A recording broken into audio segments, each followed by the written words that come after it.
Good morning friends, आप सभी का स्वागत है हमारे यूट्यूब चैनल तरुण जी के क्लास में। मैं हूं तरुण और आज मैं आपके लिए लेके आया हूं बाल विकास के कुछ इंपॉर्टेंट क्वेश्चंस हैं। ये क्वेश्चंस ओल्ड पेपर से लिए गए हैं, तो ऑब्वियसली इनके आने के चांसेस सीटीईटी एंड एमपीटीईटी और रीट जो भी एग्जाम्स होते हैं यूपीटीटी, यूकेटीटी, बिहार टीटी, सभी में आने के चांसेस ज़्यादा। तो मेरी आपसे रिक्वेस्ट है कि आप चैनल को सब्सक्राइब जरूर करिएगा और बेल आइकन को प्रेस करिए, क्योंकि 11 बजे रोजाना लाइव क्लास रहती है।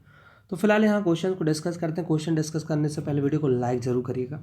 क्वेश्चन है, ये हमारा कल के वीडियो का आगे का है कि ध्वनि संबंधी जागरूकता निम्नलिखित में से किस क्षमता से संबंधित है। यहाँ बात कर रहे हैं हम ध्वनि संबंधी जागरूकता। ऑप्शन ए है हमारा सही सही धारा प्रवाह बोलना। ऑप्शन बी है जानना समझना लिखना। ऑप्शन सी है व्याकरण के नियमों में दक्ष होना। एंड ऑप्शन डी ध्वनि संरचना पर चिंतन करना व उससे हेर फेर करना। क्या होगा ध्वनि संबंधी जागरूकता?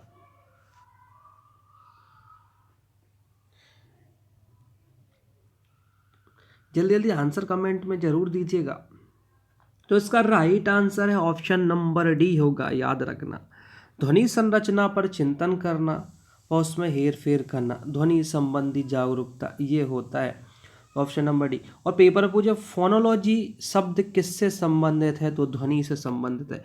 ये वर्ड पेपर में आता है फोनोलॉजी, PHONOLOGY।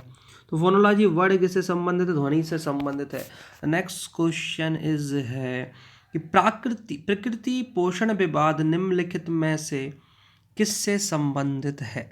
यहाँ प्रकृति पोषण विवाद की बात कर रहे हैं। ऑप्शन है व्यवहार एवं वातावरण। ऑप्शन बी है वातावरण एवं जीव विज्ञान। ऑप्शन सी है वातावरण एवं वातावरण एवं पालन पोषण। एंड ऑप्शन डी अनुवांशिकी एवं वातावरण। क्या होगा राइट आंसर?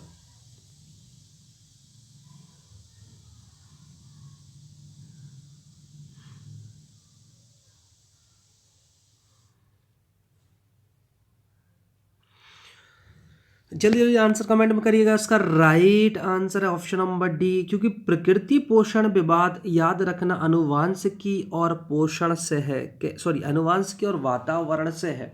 कैसे है समझिएगा। देखो, जब भी हम प्रकृति शब्द बोलते हैं तो वो अनुवांशिकी संरचना से संबंधित होता प्रकृति वर्ड, ठीक है, जो जन्म से ही प्राप्त होगा। लेकिन जो पोषण शब्द है वो हमको वातावरण से प्राप्त होता। पोषण के द्वारा ही तो हम अपने जो है व्यक्ति का करता वृद्धि और विकास करता। तो ऑप्शन नंबर डी राइट होगा, याद रखिएगा। नेक्स्ट क्वेश्चन है कि मानव विकास खाली स्थान है। ये बहुत क्वेश्चन आता है। गुणात्मक कुछ सीमा तक अमापनीय। ऑप्शन सी मात्रात्मक गुणात्मक दोनों। एंड ऑप्शन डी मात्रात्मक।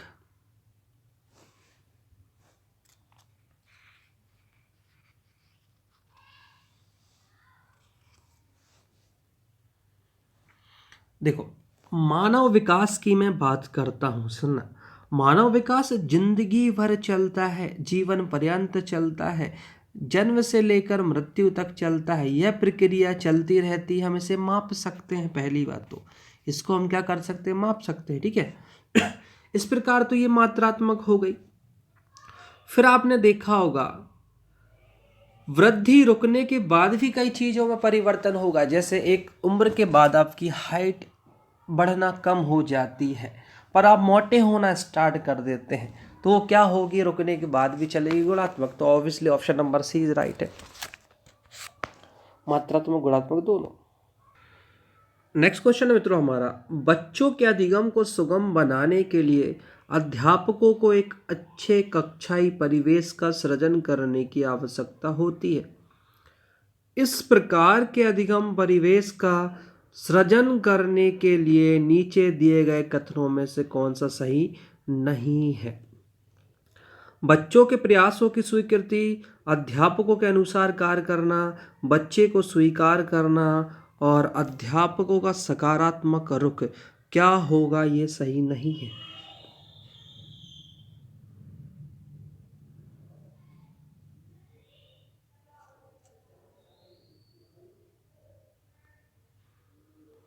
देखो, इसका जो राइट आंसर होगा वो होगा हमारा ऑप्शन नंबर बी। देखो क्यों होगा। बच्चे स्वतंत्र रूप से बेहतर सीखते हैं, अतः एक एक अच्छे कक्षाई वातावरण का सृजन करने हेतु यह आवश्यक नहीं है। आपने देखा होगा बच्चा जो होता है वो बेहतर ढंग से सीखता है ना। कि वह किसके अनुसार करें, अध्यापकों के अनुसार कार्य करें, ये गलत है। याद रखिएगा, बच्चे प्रयासों की स्वीकृति, बच्चे को स्वीकार करना और अध्यापक का सकारात्मक रुख, ये तो सही है। चलते हैं नेक्स्ट क्वेश्चन की। और नेक्स्ट क्वेश्चन क्या बोलता है। लड़कों और लड़कियों के विषय में कुछ कथन नीचे दिए गए हैं, आपके अनुसार इनमें से कौन सा सही है। लड़कों को घर के बाहर के कार्यों में सहायता करनी चाहिए, लड़कों को घर के कार्यों में सहायता करनी चाहिए, सभी लड़कों को विज्ञान और लड़कियों को गृह विज्ञान पढ़ाया जाना चाहिए, लड़कियों को घर के कार्यों में सहायता करनी चाहिए। क्या होगा राइट आंसर।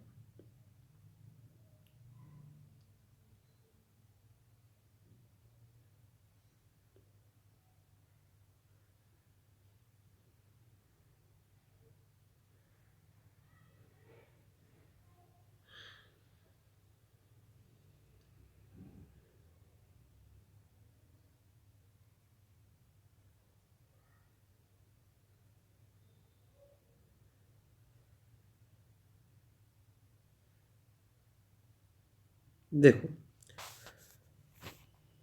इसके अनुसार यदि आप देखोगे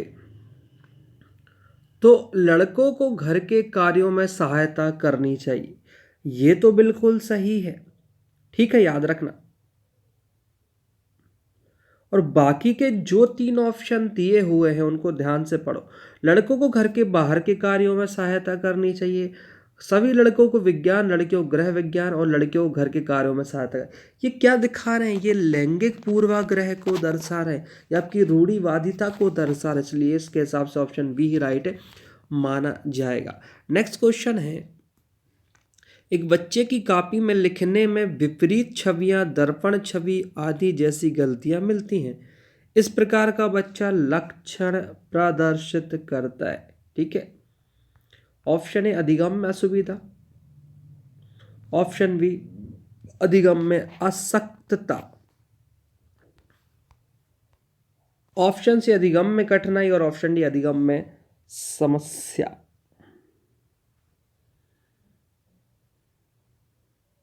क्या होगा राइट आंसर इसका। इसका राइट आंसर है, आपने देखा होगा कुछ जो बच्चे होते हैं वो पढ़ने लिखने और मौखिक अभिव्यक्ति करने और तर्क करने में कठिनाई का अनुभव करते हैं। क्यों करते हैं, क्योंकि इनमें अधिगम असक्तता आ जाती है। याद रखना, उनमें क्या आ जाती है, अधिगम असक्तता। मतलब option number B is right है। क्या होगा राइट, बी अधिगम असक्तता। नेक्स्ट क्वेश्चन है मित्रों हमारा कि दाएं हाथ से काम करने वाले अधिकतर व्यक्तियों के लिए मस्तिष्क का बायां गोलार्ध खाली स्थान को नियंत्रित करता है। ये मोस्ट आईएमपी क्वेश्चन है। दैनिक चाक्षुष करना, भाषा प्रकरण, संवेग या फिर बाएं बाजू की गति।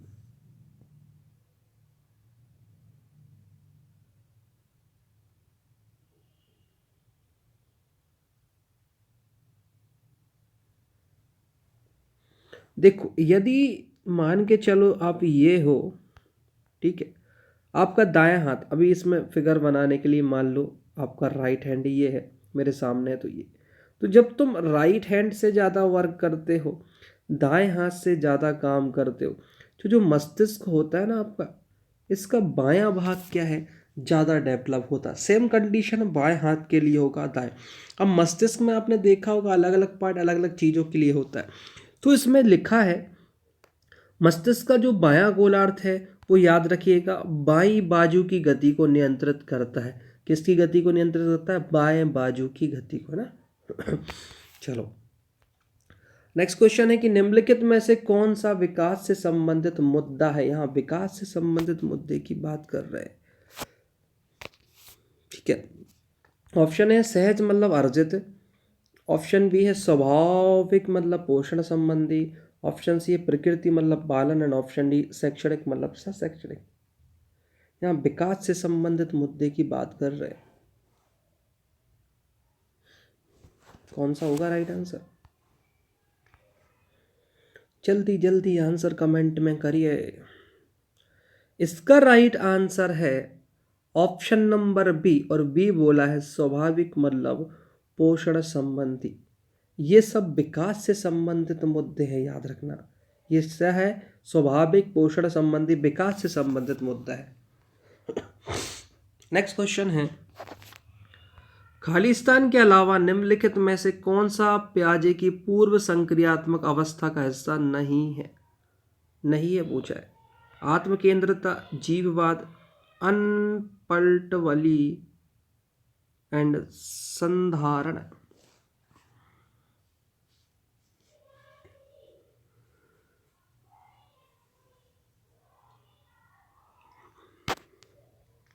तो इसका जो राइट आंसर है दोस्तों वो होगा जीववाद। क्या होगा? जीववाद। तो आपको याद रखना है जो जीववाद है वो हिस्सा नहीं है, याद रखिएगा।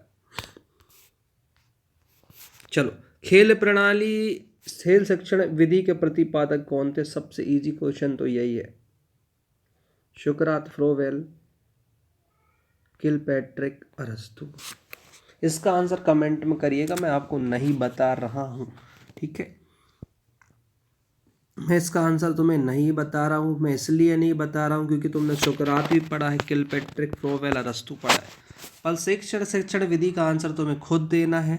साथ में इसलिए नहीं बता रहा हूँ जिससे तुम सर्च करके उसको याद कर सकते हो। मैं तो बता दूंगा लेकिन याद नहीं रहेगा, और ये बहुत आता है। तो इसको सर्च करना और आंसर खुद निकालना। खेल शिक्षण विधि के प्रतिपादक कौन थे? ठीक है, खुद सर्च करना जिससे हमेशा याद रहे। नेक्स्ट क्वेश्चन है, सरल वर्टी के अनुसार पिछड़े बालकों की बुद्धि कितनी होती है? सरल वर्टी की बात करें 120 से अधिक, 85 से कम, 120 से कम।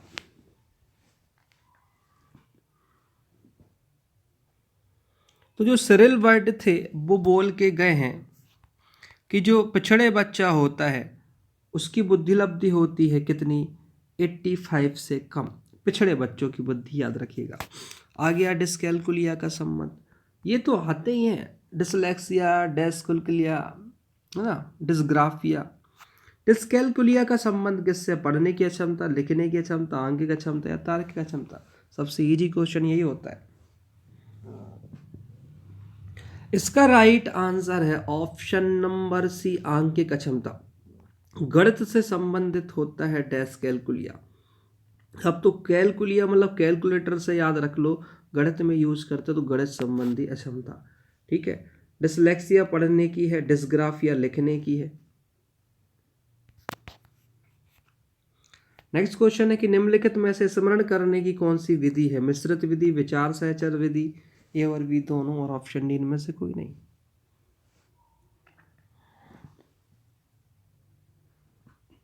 तो इसका राइट आंसर है ऑप्शन नंबर सी, ए और बी दोनों, याद रखना।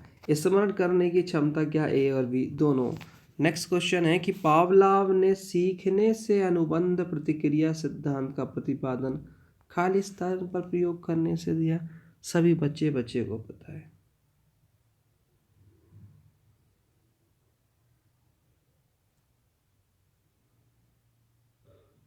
हम पावलाव की बात कर रहे हैं। तो पावलाव महोदय ने कि जैसे ही आता है तो आपको कुत्ता लगाना है, ठीक है। क्या लगाना है? कुत्ता लगाना है। लेकिन यदि थॉर्नडाइक आते तो बिल्ली लगाते, स्किनर आते तो चूहा लगाते। अब ठीक है, तो याद रखना पावलाव है तो कुत्ता ही लगाना है। और लास्ट क्वेश्चन है, सीखने के वक्र सीखने की प्रगति के सूचक हैं, सीखने की मौलिकता के सूचक हैं, सीखने के गत्यात्मक स्वरूप के सूचक हैं, या सीखने की रचनात्मकता के सूचक हैं।